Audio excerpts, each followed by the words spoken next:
So on one of our more recent videos, I started talking about prospecting and how you can turn a prospect into a customer. So I want to get into that right now. And when we first start off, first of all, the first thing you should do is make a list.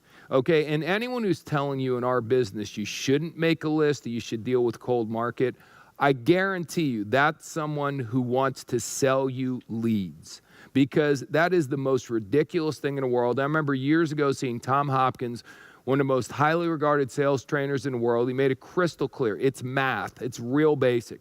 When you're selling to a warm market, which is someone you know, or the referral of someone you know personally, that's what he categorizes as warm market, your closing average is going to be about 60%. And that's taking into account great salesmen selling all types of things, average ones and bad ones. Just you have a much higher closing percentage in general dealing with warm market. And then he went on to say when you're dealing with cold market, which simply means someone you don't know, you're going to close 1 out of 10. Now, I was not a mathematical wizard when I was in school, but I know, you ready for this, that 6 out of 10 is 600% higher than 1 out of 10. It's a lot more money. When you start putting dollars, isn't it funny, by the way, those of you who are not good with math, or as they say in other parts of the world, other than the United States, they call it maths with an S. But the point is, when you start putting dollar signs in front of numbers, or euro signs, or pound signs, whatever it might be, if you put that in front of a number, isn't it amazing how much easier it is to become good at math? Anyway, if you're in a situation where you want to make a lot of money, go to your warm market. If you want to do it the right way, go to your warm market, and don't listen to the gurus that are telling you not to do that, because I'm telling you, they're either trying to sell you leads or some cold market system if they're giving you that advice. And they're not building any big sustainable group by doing it. I'm not trying to be mean, and I'm not trying to impugn them. I'm just telling you the truth is, anyone I've known over my entire career, either the people I work with, the people who's own companies with, or the people that I just knew through the industry, they built their business through warm market. I understand making a list of people you know is weird, because what if they say no, and we don't like dealing with personal rejection, and what if they think you're weird? And again, we've done all this training before. They already think you're weird, so don't worry about it. Go talk to them. You got to get through whatever your mental barriers are about your list, because if you could put 250 people down on your list and you only put down 50, guess who you're screwing? Yourself. Because warm market is 6 out of 10 as opposed to 1 out of 10. So the more people you put down, doesn't have to be your best friends, doesn't have to be relatives, it has to be somebody you know, or someone that's a referral of someone that you know. You just put as many people down on the list you can. The more warm market you have to talk to, the better. Now, here's my point. No matter how many people you put down on that list, at some point, you're either going to be running really low on people, or you may run out of people. And that's when a lot of people in our business quit.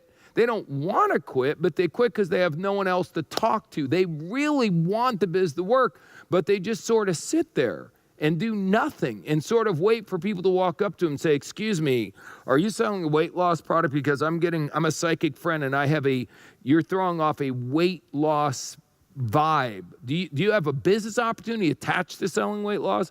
Obviously, I'm kidding.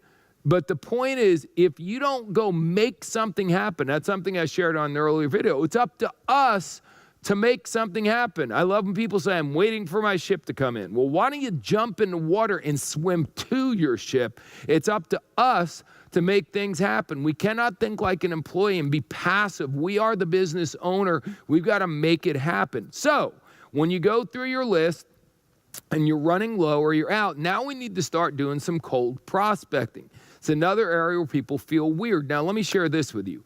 I am not extroverted. A lot of people, because I'm on stage and all that stuff, they assume I'm an extrovert. Not at all. So in other words, when I'm out at a party and I don't know people, I sit there all by myself. I don't strike up many conversations. If people talk to me, I'll be polite and talk back. But I'm not the one who gets energized by a room full of strangers. If you know our personality profiling, the blue, green, red, yellows, Blues love that. They love being in a room full of strangers. Like, let's go meet a whole bunch of people we don't know. For me, my personality, no thank you, please. I'd like to just stay home, chill out, watch TV, read, do something fun. Now, I love being with people I know well.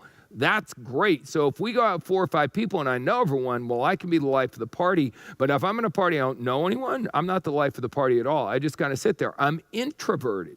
I'm sharing that with you so you understand it was uncomfortable for me to walk up to someone. So in the beginning, I would do typical stuff. I'd walk up to someone and I'd walk up to him and I was in my head, I knew what I was going to say, and I'd look at him and then I'd walk away without saying a word. And I know when I was walking away, they were going like, what was that all about? But I would literally get terrified about saying something. You know what I mean? So, and by the way, it's a direct parallel. When I was in high school, never had a date. Well, I didn't have a date until my senior prom. I finally asked out the girl I'd been in love with for 4 years, but that's another story. The point is, the reason I didn't have a date is I didn't ask anyone out. You know what I mean? You can be like Jim Carrey in Dumb and Dumber and just kind of put out the vibe. But it's unlikely that putting out the vibe is going to get you a girlfriend. It's really unlikely that just standing there like a statue is going to get you a customer when you're in our business. So we have to make things happen. We have to go and talk to people. So are there right things to say to folks? Absolutely. But let me give you this advice. Say something. Hi, how are you? Wow, the weather is nice today, isn't it? Just strike up a conversation and be friendly. They say that you can't say the wrong thing to the right person, and conversely, you can't say the right thing to the wrong person. So our job is to just communicate with people. Again, go back to the basic happy premise number 1. We got to make things happen, so we've got to go and talk to people. So if I talk to someone, they're obviously miserable, I'm not going to bother. It was funny, I was at the airport today and my daughter was hanging out with me. I'm in Australia right now as we film this, and I was hugging my teenage daughter goodbye. She'd been with me all week. Now, this lady works at the airport and she's doing security and she screams at me, "You're not allowed to stand here. If you're not on a flight, you have to get out of the way." Now, I understand and respect security in the airport. I travel so much. I love those people keeping us safe. But for heaven's sakes, do I really look like I'm trying to do some harm to any pedestrians? I'm hugging my daughter goodbye. That was a miserable woman. Miserable. So if you go up to that woman later today and you try to prospect her, she's not going to be cool. She's miserable. No matter what you try to sell, no matter what you try to tell her, she's going to be miserable. That's why we always tell you we're sorting, not selling. Some will, some won't.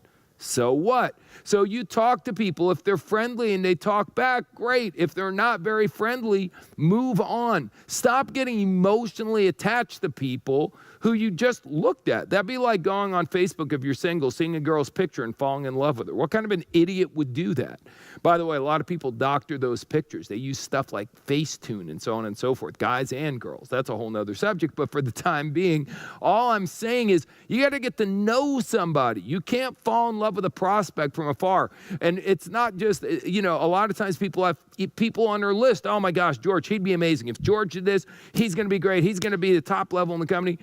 George hasn't even seen it yet. We don't even know if George is going to like it yet. So don't fall in love with someone until they get excited about your business and start doing something. I remember years ago hearing the potential. We all know potential. I heard the potential was a fancy French word which means someone hasn't done anything yet. One of the things I learned as an experienced networker is I don't fall in love with someone until they fall in love with what they're doing and they start showing me action. Don't listen when people say, watch what they do. So let's go back to prospecting. I'm going to give you an analogy, but I know you're going to get this. So imagine that you're in a relationship with someone. I do the boy-girl stuff from a boy's perspective. So I'm in a relationship with a young lady.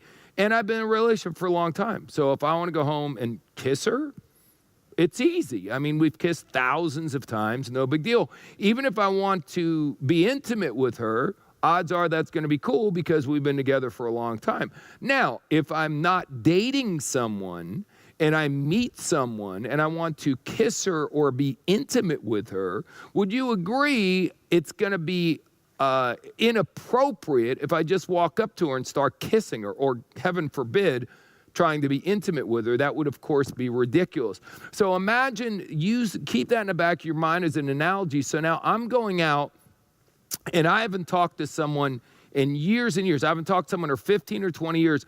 I call them up See, what you should do is, oh my gosh, I haven't talked to you in 15, 20 years. How are you doing? Are you married? Do you have kids? We should get together. We should have coffee. I'd love to hang out, blah, blah, blah, blah, blah. That's what you should do. First thing is you just talk on the phone. Second thing is you get together and hang out. After you build the relationship, then maybe you get a kiss. Now, I know you may want the kiss right now, but it's inappropriate to try to kiss someone you haven't seen in 15 years and have no relationship. Or it's even more inappropriate to go, hi, you work in a store here? That's great. Geez, I've been watching. You seem really dynamic and good at what you do. Do you make a fortune working here? You don't? Wow, you're kidding me. Is this what you plan on doing for the rest of your life? It's not. See, now I'm setting up where I may be able to get a number. Listen, I can't promise anything, but I may have a way can make some extra money on the side. Again, I don't know if it's for you or not, but why don't you jot down your name and number? See, I want a lot of you go into a full-blown presentation right there. Too much, too fast. Let's just get a number. Let's go on a date or two or three. Let's send some flowers. Let's buy some candies. Let's go to a movie. Let's start by holding hands before we jump in and try to stick our tongue down somebody's throat. That's amazing to me, as you meet someone in a store and you literally start showing them your website on your phone or a video presentation, and people think you're crazy. See, once again, that's the kind of stuff that gives our entire industry a bad name. So understand, sometimes you have to slow down to speed up. Don't start cold prospecting when you're down to only 2 people left on your list. If you have 200 people left on your list and you're down to 70 or 80, let's start cold prospecting now. Let's start making some phone calls now, or let's start talking to people we haven't talked in a long time now. Let's start going to a different gym and meet some people. Let's go to a different church than maybe we normally go to. Just get out in the world and talk to people. Some are nice, some aren't. The ones that are nice, build a little relationship, change phone numbers. Maybe if you don't do phone numbers, at least maybe you become Facebook friends, something, whereas a week or 2 or 3 or a month or 2 goes by, then we can invite them to come and take a look at a presentation. Again, just stop trying to do it all too fast. Stop trying to make love to someone 5 minutes after you met them. I promise you, this is good personal and business advice. And it's just important for you to understand, guys, that prospecting is what's going to turn you into a professional networker.